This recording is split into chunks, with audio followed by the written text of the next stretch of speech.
all meat, no filter. So this is pretty interesting. The U.S. ambassador is here with Vasi Campellos. Let's take a look. It's always interesting when Vasi's hosting them, right? Hi, Ambassador. It's a pleasure to welcome you here to Canada and also here to our set. I appreciate you making the time. It is good to be in Canada, and yeah, I think it may be okay to be here today, but we can reach that conclusion when we're done. Correct. I do want to start off, obviously I have a host of questions around the economic relationship. I know you have pages and pages I know, and pages. I spent a long time thinking about the questions I wanted to ask. I do want to start on the prospect of the Golden Dome, though, and more specifically Canada's participation. Have there been formal conversations about that possibility? Not that I'm aware of. I think the president's moving forward on a number of big initiatives, whether it's trade, tariffs, the Middle East, Ukraine. But he talked about the Golden Dome during the campaign, and it's like, okay, it's time to put one more thing into process. And I think he and his team decided the last couple of days would be a good time to bring it up. Mentioned that Canada might be able to participate in it. Canada said they'd like to participate in it, but there's a lot of steps that need to be crossed before we actually reach that point. On the face of it, do you think it would be a good thing for Canada to participate in? Well, I mean, we've had NORAD since 1958. I think that's worked pretty well for the U.S. and it's worked well for Canada. It's, I think, one of the only, if not the only, bilateral military relationship in the world. So I think it would, but I mean, there's criteria. Okay, and some of those criteria are being questioned right now. One of the criteria for NORAD is interchangeability and interoperability. So that would mean that we're flying the same kinds of planes, we're using the parts, and it's all interchangeable and it's one system. Canada is challenging that. They'd made a decision to buy F-35s. That's now up for review. If Canadians are flying one airplane, we're flying another airplane. It's no longer interchangeable, and so that might even threaten NORAD without talking about new alliances that promise even more security and safety to our people. Is it your view that that NORAD is under threat? Well, if Canada decides to buy equipment and those types of things that no longer are interoperable with America, it means that that's one of the fundamental agreements of NORAD. And if Canada can do what it wants, and if it decides to move in a different direction, we would have to have some kind of a discussion on NORAD. Yeah. Are those discussions? Are you part of any of those discussions at this point? No, not at this point, because I mean, Canada hasn't made a decision on the F-35. They're just saying we're going to go back and reevaluate it, and I think at that point in time, it'll be important for the U.S. to point out, wait a minute, this is a fundamental basis for NORAD. Okay, and those discussions are not going on. The Prime Minister has indicated that some of these things are under review, and as I've said multiple times, when people ask me about the Prime Minister and where he's going and what he's doing, it's kind of like, let's give him some time to actually announce that. Let's wait for the, for the speech from the throne, which happens in, what, 5-6 days? Yeah. Exciting time for Canada. The King is coming. The King of Canada is coming. And, we will hear the speech from the throne. We will hear more about the exact agenda. A couple weeks after that, Canada's hosting the G7. So a lot of things in play before we get to any major news and reevaluations or whatever. I'm hoping that none of those questions ever come up. Okay. In principle, can I ask you, as the administration's representative, I just want to ask in principle, because look, I think over the last number of months, Canadians have, been somewhat startled to hear of alliances we thought were very secure questioned. I know that you'll have your view, and President Trump has his view. When you bring up NORAD, and I take your concerns around interoperability, for example, and interchangeability, but let's put those aside for a second. In principle, do you believe in NORAD? Do you believe in that alliance with Canada? Absolutely. Like I said, it's been around since 1958. It's been one of the most successful military alliances in the world for what? 42 plus 25, 67 years. We should be thrilled with that kind of success. So no, I think we're totally committed to NORAD, modernization of NORAD and those types of things. I don't think this is a question of us. I hope it's not a question for Canada, but that's not a story coming out of here. U.S. questions NORAD. Absolutely not. Because you kind of did, to be fair, right? If we go ahead with the deal we already said a while ago we were going to, which is now under review, you don't see NORAD as viable? No, I'm saying that the fundamental premise of NORAD was interchangeability and interoperability. If Canada wants to renegotiate those types of things, then it's up to them to approach the United States and say, hey, we want to go back and take a look at some of those principles. But again, the Prime Minister has not laid out, let's give the Prime Minister and this team some time to lay out their principles. I've talked to a couple of the ministers, and I think, at least the sense that I get, is let's keep, we got a good thing going. We need to build off of the success, whether it's militarily, the military success, whether it is the business success, or just the personal relationships. We need to build off of those, all right? And that will be good for America, that will be good for Canada, but most importantly, we think it will increase the prosperity, the security, and the safety of Americans and Canadians. In that vein, I wanted to ask you about the economic relationship, and speaking of negotiations, and ask you whether the Trump administration wants, to be blunt, a new free trade deal with Canada. We want a trade agreement with Canada, absolutely. Okay, I always had trouble.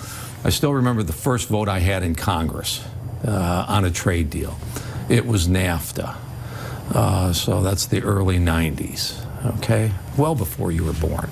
Sadly not true, but I'll take the compliment. Okay, but it's and they said a free trade agreement, and it's kind of like, oh great, this is fairly simple. Free trade agreement to me is, you pull it out, and on one side, these are the tariffs that we have on Mexican products. It'd be a big zero. Here's the product the tariff they had of us, and it would be a big zero. Free trade. Right? That's free trade, accessibility. And I told my staff, get me a copy and I'll read it. It won't take long. Free is zero. And I got a book that was, that thick, and you go through it. And what is it? It's all tables of tariffs. Okay, asparagus was a big product of in my old congressional district. So you look into page 632, tariffs on asparagus.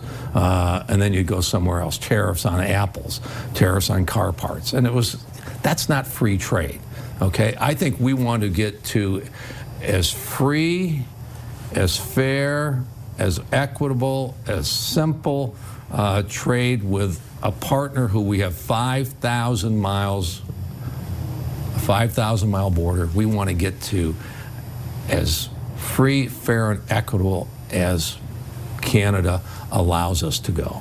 Do you think, I guess I respectfully challenge, why would we believe that to be true when the United States initially are the ones who put extra tariffs? I'm not disagreeing with your point that free trade feels a little hard to believe when there are so many tariffs that were already in place on both sides. But there are additional tariffs that were levied by this administration that are in no way buttressing the idea of free trade. Government of Canada Trade Commissioner Service, understanding the CUSMA compliant. 99.9% of products, we call it USMCA, trade coming south from Canada to the U.S.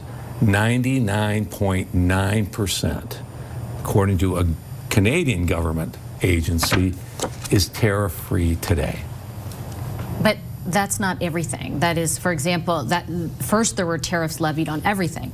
Then it just stayed on steel and aluminum. Then if it was CUSMA or USMCA compliant, there was a 90-day reprieve. It's not as simple as you portray it at this moment in time. There are still distinct tariffs that are in place that run counter to the idea of free trade. This is the Canadians saying this. This is not the U.S. State Department. This is not the U.S. government. I have trouble believing that number sometimes, right? But this is the Canadian government saying that that's the amount of because, yeah, there's been bounces back and forth, all right? But the bottom line, most, whether it's substantially tariff-free coming from Canada going into the United States. And there, because like you said, there is a 90-day reprieve. I think that ends in March, or excuse me, that ends in July, at which point in time we'll either have a new agreement, a framework to move forward, or, you know, we'll see what happens at that point in time. I'm thinking we're all hoping where there will be an agreement and a framework to move forward. Do you think that possibility exists that soon? Yes, absolutely. Why? Why? We just got to we did a trade agreement with China. We have a framework. We have a framework trade agreement with China. We have a framework for a trade agreement with the UK. I was in the meeting, you know, where the two-part meeting. We had the scrum with the president and Carney, which I think they handled the 51st state issue. Boom, gone. They did it with a smile on their face, went and had lunch, and it's kind of like, okay, let's get to work. Okay, here are the kinds of issues that both of us have concerns about, but you know, in this hour and a half that we're going to have lunch, we're going to lay the framework for our teams to come together and present an agreement to move forward. And I absolutely. Why would Canadians trust that framework when there was an entire other agreement in place that your president then contravened on multiple instances? Yeah, there is no doubt, okay, and I think you got to be very, very careful with the word trust, okay? I spent a lot of time on our national security issues, okay?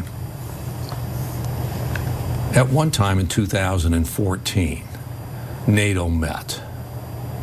And every country in NATO unanimously committed and pledged to spend 2% of their GDP on national security. I don't have a question in terms of on a day in and day out basis, do I trust the Canadians? I believe we can trust the Canadians and we can work with the Canadians. Am I disappointed that they're well short of their commitment on NATO? The answer is yes, I am. They committed to that just like the U.S. and they haven't. But does that mean that I go home or I tell my colleagues in Washington, you can't trust the Canadians? No, that has not crossed my mind. I think that's a fair point. I think I've interviewed countless defense. Of course, it's a fair point. No, I think I've interviewed countless defense ministers about our record on that and the fact that we have not met our commitments. Right. But this is your president signing an agreement and then contravening it himself, and in the meantime, in the interim, saying that he would use economic force to annex us. I think it would be almost naive of us to not at least raise the question of trust in moving forward in an economic partnership. Would it not? That's a question that you can ask amongst Canadians, all right? But if you ask me, can Canada trust America? It's kind of like, yeah, I think so. I don't think so. I know so, all right?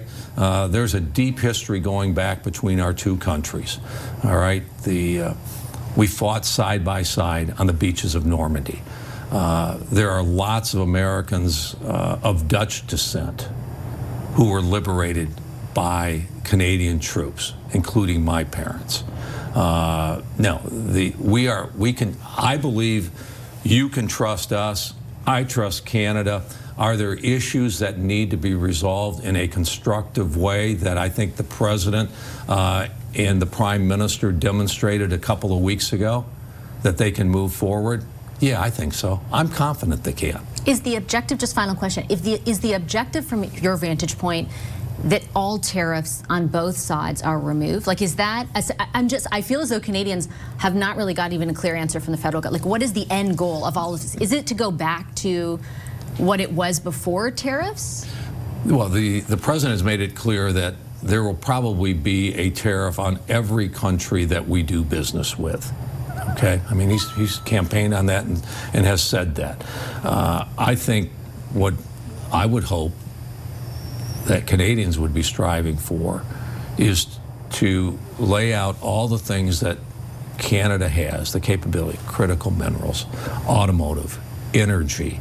You go right down the list, things that we can work together on, defense, fentanyl, stopping the number of deaths in both of our countries from fentanyl, that we can come together with a deal that gives Canada the lowest tariffs of any country that America negotiates an agreement with. So not no tariffs, but the lowest? The lowest. Okay, Ambassador. And if, you know, that could be zero, but I mean, the president, I think, has indicated, you know, there will be tariffs. Okay, Ambassador, I'm going to leave it on that note. I appreciate all your time today. Thank you. Good to be here. Thank you. A pleasure to meet you. All right, guys, we'll wrap it up right there. Vasi Capellos, that's the U.S. ambassador to Canada. What do you think? Leave it in the comments. Aaron, Canadian Looney, like, share, subscribe. Thank you for watching this video. We'll catch you in the next one. Later, gang.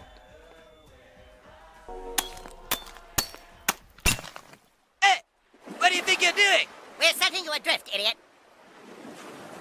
Maybe you can go live with the Danish. You'll regret this day